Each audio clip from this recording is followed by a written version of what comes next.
Another that chapter, man. We got that chapter in the hot little minute. We got the case of Bryan Kohberger.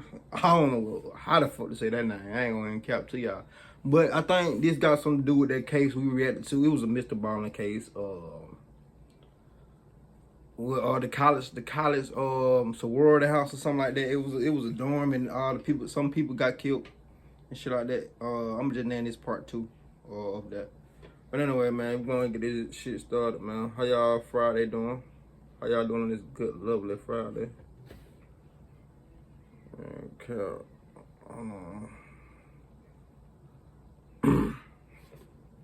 Hey you, and welcome. My name is Mike, and here for you folks we have the story of, probably one of the sickest psychos in recent times.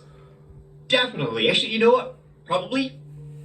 Scratch that out. On the 13th of November, 2022, there was a horrific crime in the city of Moscow, Idaho. Back when I covered this story once before, a couple of months ago, the who was still unknown.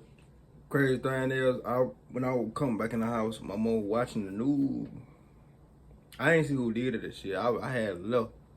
But I seen the house and she was like, yeah, they caught the killer. I was like, damn, they finally caught. I don't know what he is or who he looked like. So that's why I waited on that. I thought that chap was gonna go ahead and do it once he found out, but At that time.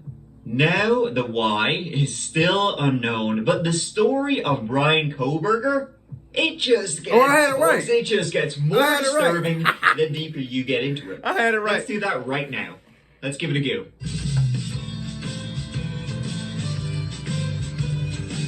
November 13th, 2022, they will linger for a long time. That was when an intruder broke into a three-story house on King Road on the south side of the city of Moscow, home to the University of Idaho. Madison Mogan, Kaylee Goncalves, Ethan Chapin, and Xana Kernodle, all students at the University of Idaho in town, were all viciously and brutally murdered inside that house. Someone crept in the middle of the night between 3 and 5 a.m., armed with a knife. And two of the people who also lived in that house, one of them who stayed on the first floor, the other who stayed on the second floor, survived that brutal attack. The killer didn't even go into their bedrooms. Even when one of these survivors was on the same floor of that house as Xana and Ethan slept in, like, their bedroom was just right across the hall. So why didn't the killer go into their rooms also? Well, to get to all that, and just like a little bit more, we gotta get to who got. It took weeks. I mean, for almost 2 months, the police released nearly nothing about who they thought could have actually done this. Who was this, like, sick monster who could have actually gone into that house on King Road and done what had been done. This then started to lead everybody else, including myself, to believe the police themselves didn't know. It seemed like they themselves hadn't got a clue about where to begin. Turns out, though, they had.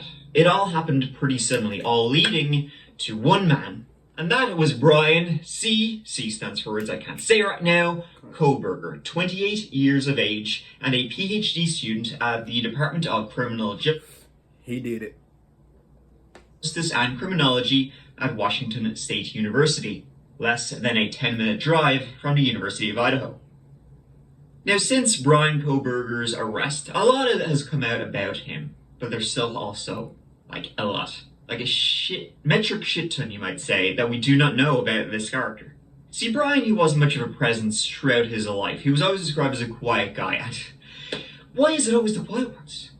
Even when it's the loud ones, it's the quiet ones. He grew up in the Poconos, Pennsylvania, and he went to Mount Pleasant High School. He then went to DeSales University, a tiny private university in Penn again.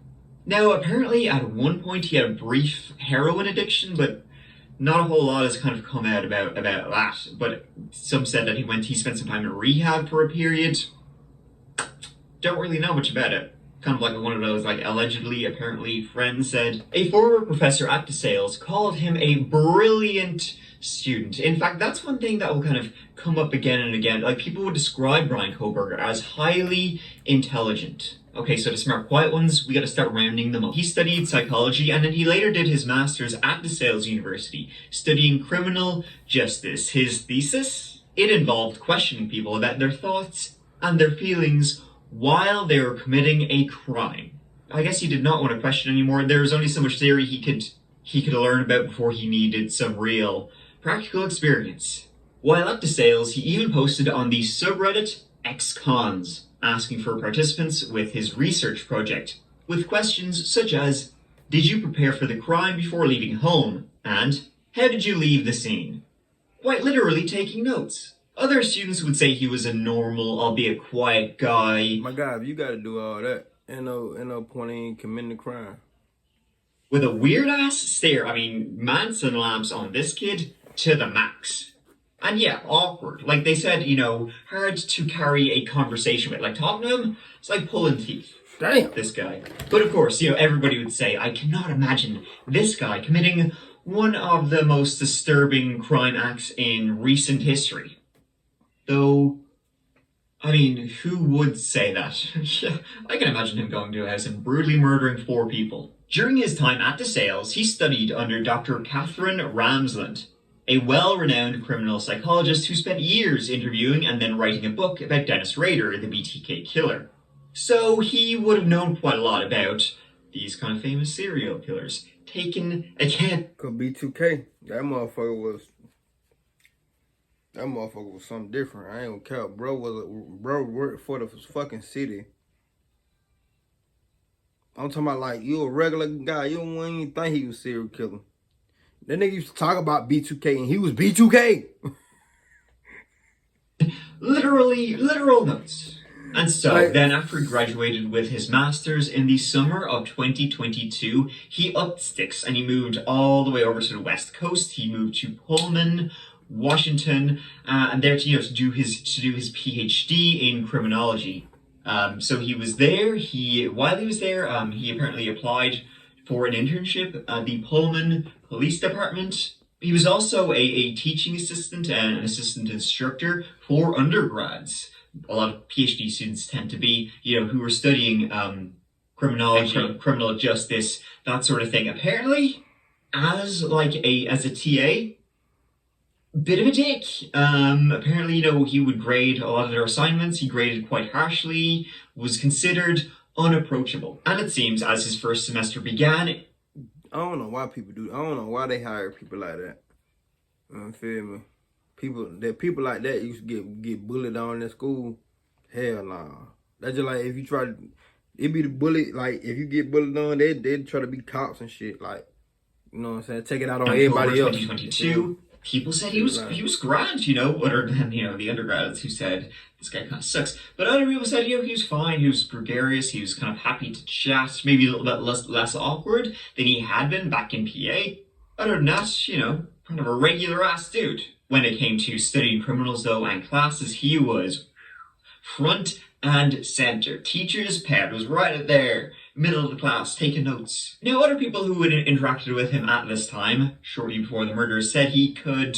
To the guys, he was fine. To women, again, bit of a dick. He could be very condescending towards women, would talk over them, that sort of thing. Now, apparently it's kind of his hatred of women, which, wow. Apparently that stems from when he was in school, like in high school, he used to be a little bit fat, he was a little bit overweight, and he apparently was bullied by girls back in school, and he lost that over like one summer. But largely he was a normal guy.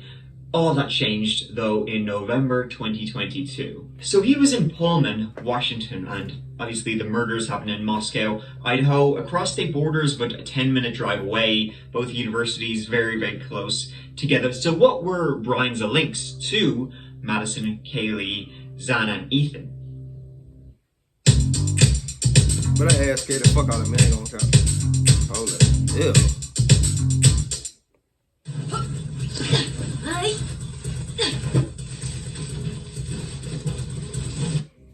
None. He didn't know any of them personally at all. Like they were in, Idaho, the University of Idaho. He was in Washington State, so it's not like they would have met through class or anything like that. Although apparently the student populations mingled quite a bit, again, as they were so close. Apparently, Bryan himself went to the University of Idaho a couple of times. He was seen at their student union there, but how he would have interacted with the four victims, not at all. It has been reported that he slid into one of the victims' DMs. Who that was, we don't know, hasn't been released. Although Kaylee Goncalves has always been kind of a subject of, rumors and stuff like that, that she was the main victim here. So he slid into her DMs, apparently messaging, "Hi, how are you? Hi, how are you? Hi, how are you? Hi, how are you?" Ad nauseum. She never replied. Either she was like, no. Or it just went into, because, she wasn't following him, they would go into her message requests folder, which I didn't even realize was a thing until recently. But on Instagram, he allegedly followed Madison, Xana, and Kaylee. Didn't appear, though, that they had any clue who he was. Apparently, he had photos of one of the victims on his phone, too, likely the person whose DMs he was trying to slide into. Again, which one of the three women that was, we don't know, but likely Kaylee, maybe. It seems like she had the most social media presence out of the three of them. Yeah, and it seems like what he did was all planned out. The police would say that he had been in the area of King's. You know what's crazy part of? I reacted to that video, the first video. A couple days later, I seen the girl TikTok. I ain't gonna even count. I had looked in the comment, cause her face looked familiar. I looked in the comment, they were like RIP, RIP. I said, God damn. Road where the house was over a dozen times before the murders. He was staking it out. He would drive around the area. He would drive into the street park, watch the house. Now that house, it was a party house. There was often student partying goings on, hijinks, student hijinks all the time. But it's not believed he was seen at any of those parties or went in, but he would have, been able to watch it pretty easily. So, on the night of the murders, and this is early Sunday, November the 13th, everybody was at home in the house by 2 a.m. Xana and Ethan had been to a frat house party, Madison and Kaylee had been out at a bar, and the other two roommates home earlier.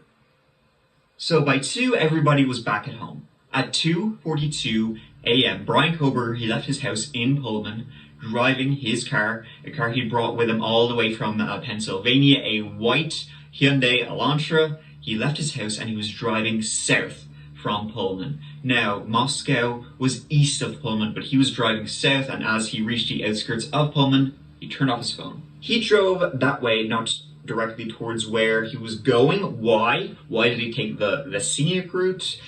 Maybe he thought his phone was still tracking him. Maybe he wanted more time to think about what he was going to do. But he arrived in Moscow at 3:30 a.m. in his Hyundai Elantra. Maybe he wanted Pullman. He turned off his... Me personally, bro, would park my car halfway and walk. Like, nigga, bro. You gotta do all this type of shit just to commit a crime, bro. Don't do it. Please don't do it.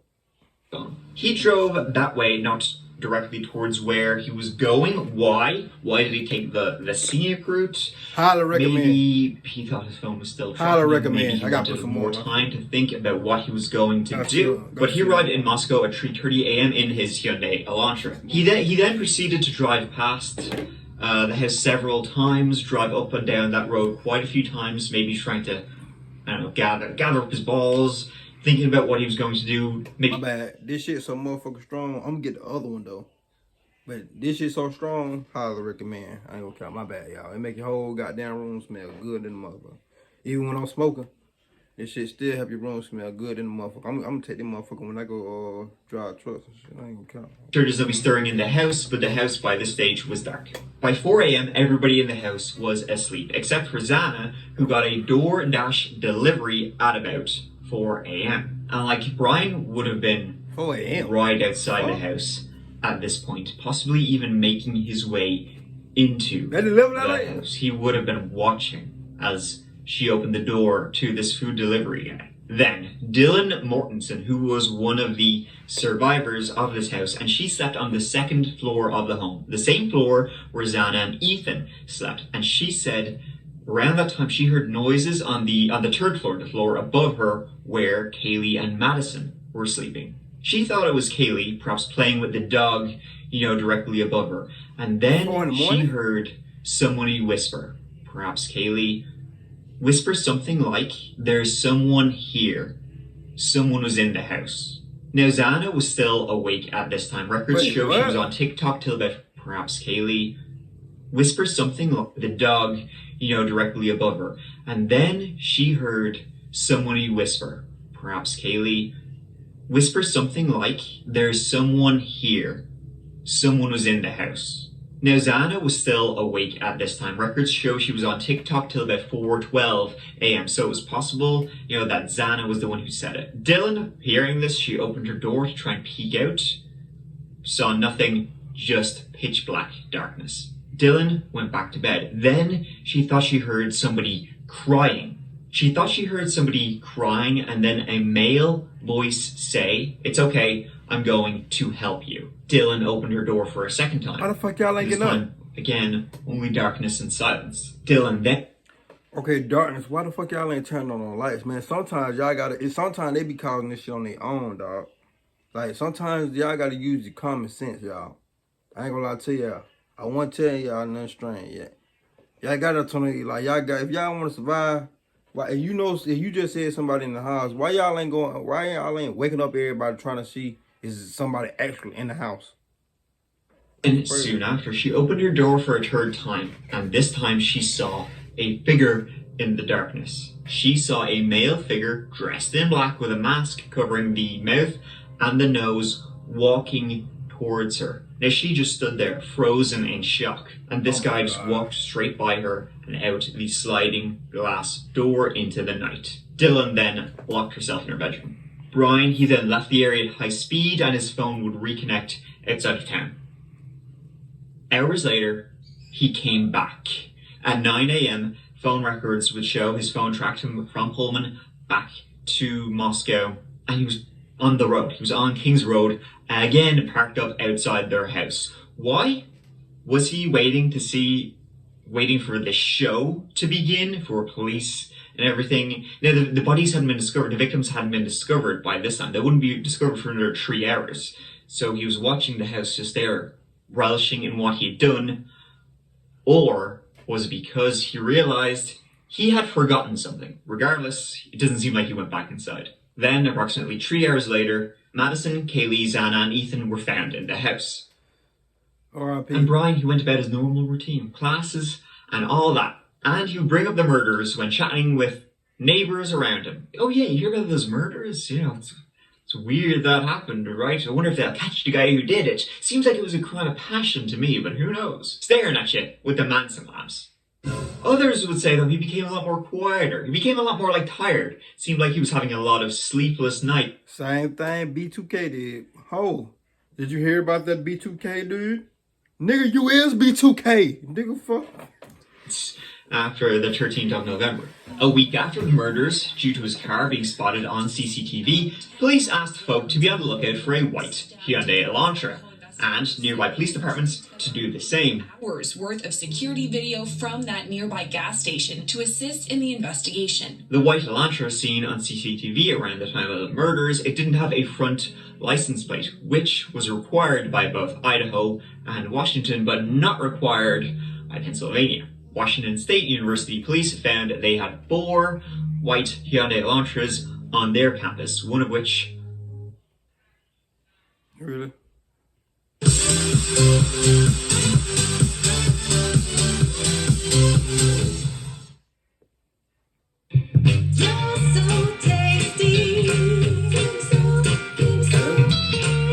Brought them to Bryan Kohberger. An officer walked up to the car, had a look at it, he scanned the license plate, which brought up then Bryan Kohberger's license registration, and he saw a picture of Bryan Kohberger.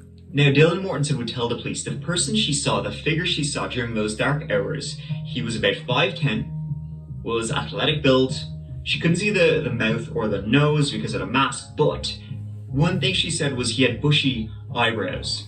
So, the Washington State University police officer saw this car doesn't have a front license plate, and that the ID looks like a guy who has bushy eyebrows. The police then started looking into him. They got his phone records, seeing him as he became, pretty quickly a person of interest. And then the phone records showed that he'd been in the location of King's Road approximately 12 times, over 12 times in the months leading up to the murders. You going on every ahead. time except for Don't take your one, phone. it was very late in the evening or very early in the morning when little to no people would have been around. He could have waited there staring at the house as much to his heart's content. And then with the holidays coming up, Bryan wanted to spend it back at home with the fam back in Pennsylvania. So his father flew over to Washington, and together Bryan and his dad, they would make the road trip back from Washington to Pennsylvania. And in Indiana, police pulled them over.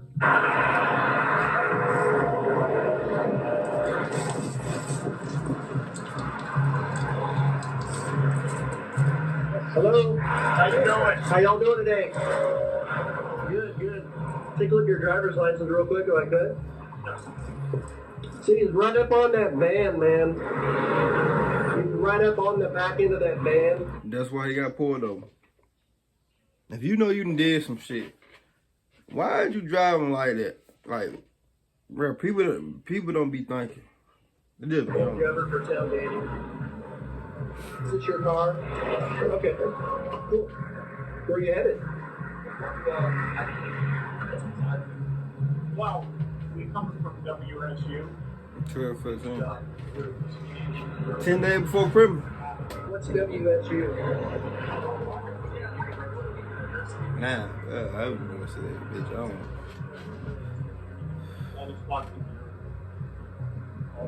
So okay, I'm having a hard time hearing you because of the traffic. So you're coming from Washington State University? And you're going where? Why the fuck that we want to know all that, bitch? Mind your business. Oh, okay.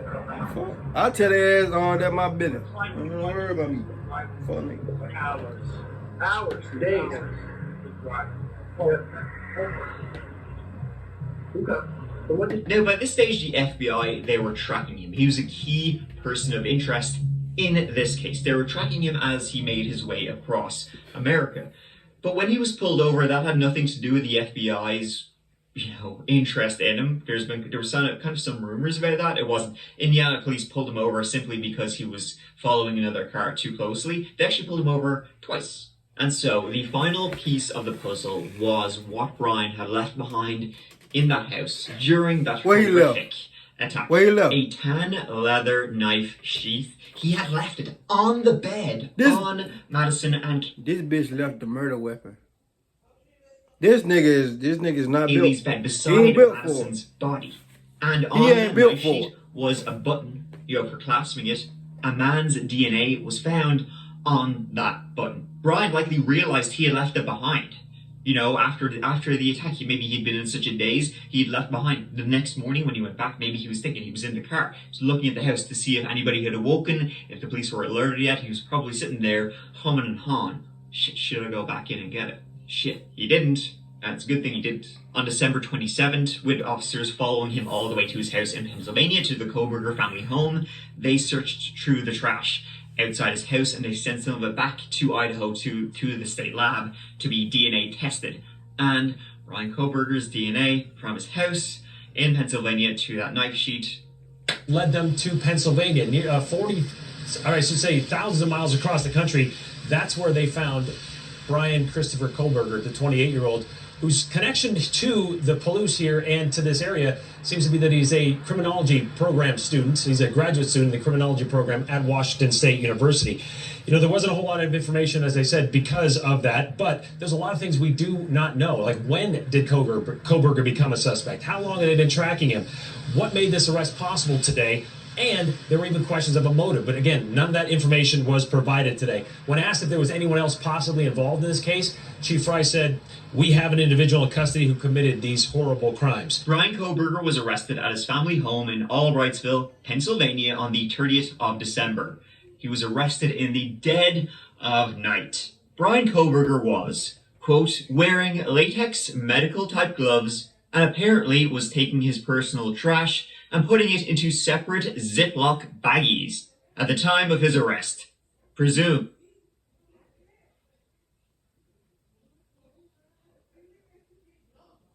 He knew they might be tracking him after, maybe after his DNA, so he didn't want to leave any trace of it behind. He would have known his knife sheath had been found which would have had his DNA on it, and I guess he knew they'd be tracking him down. That nigga so dumb, cuz. He was charged with 4 counts of first-degree murder and a burglary charge. Since search warrants were carried out on the Kohberger home, over 70 items seized, including black clothing, a gun, some other items including a knife. Bryan has not yet entered a plea, but according to his lawyer, he is eager to be exonerated. Good luck to him on that one. Psych, not really. He will not appear in court until June 2023, when he will enter his plea. That's next month. I'm the owner of that house at 1122 Kings Road. I'm gonna follow up the case to see how many years he got. They donated the house to the university, and that house will now be demolished. So what is Bryan Kohberger up to now? Well, in prison, not a whole lot. He's a vegan, so he eats his rice and bean. Yeah, that's it. That's it. God damn, so don't want to know this nigga. He's pretty quiet, keeps to himself.